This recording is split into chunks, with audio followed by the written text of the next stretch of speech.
বিশ্বকাপ আসর থেকে বিদায় নিয়েছে পাকিস্তান, তবে ব্যক্তিগত কারণে বাবর আজম, হারিস রৌফ সহ বেশ কয়েকজন রয়ে গিয়েছেন যুক্তরাষ্ট্রে। কিন্তু এরই মাঝে অনাকাঙ্ক্ষিত এক ঘটনার মুখে পড়েন রৌফ। এই তারকা পেসারকে এক ক্রিকেট সমর্থকের সাথে বিতর্কে জড়াতে দেখা যায়, তারপর তার রূপ নেয় হাতাহাতিতে। কেউ একজন ওই ঘটনার ভিডিও সামাজিক যোগাযোগ মাধ্যমে প্রকাশের পরপরেই ভাইরাল হয়ে যায়। নেটিজেনদের ব্যাপক সমালোচনার মুখে পড়েন হারিস রৌফ। এবার সেই ভিডিও নিয়ে নিজেই পোস্ট করেছেন হারিস। ওই পোস্টে তিনি বলেন, আমি এই বিষয়টি সামাজিক যোগাযোগ মাধ্যমে আনতে চাইনি, কিন্তু এখন যেহেতু ভিডিও ছড়িয়ে পড়েছে, পরিস্থিতি কী ছিল সেটাই জানানো দরকার বলে মনে করছি। পাবলিক ফিগার হিসেবে আমরা মানুষের কাছ থেকে সবসময় সব ধরনের প্রতিক্রিয়া পেয়ে আসছি আগে থেকেই।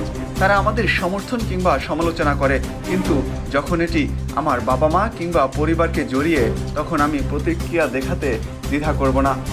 প্রতিটি মানুষ ও পরিবারের প্রতি সম্মান দেখানোটা গুরুত্বপূর্ণ, পেশাগতভাবে তাদেরকে আমি যতই পছন্দ করি না কেন।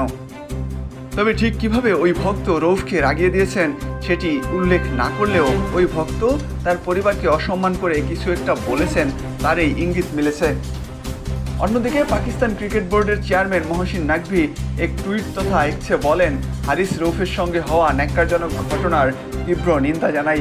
আমাদের খেলোয়াড়দের বিরুদ্ধে এ ধরনের আচরণ পুরোপুরি অগ্রহণযোগ্য এবং তা বরদাস্ত করা হবে না। যারা জড়িত তাদের অবশ্যই হারিস রৌফের কাছে অবিলম্বে ক্ষমা চাইতে হবে। ক্ষমা না চাইলে আমরা দায়ী ব্যক্তিদের বিরুদ্ধে আইনি ব্যবস্থা নেব।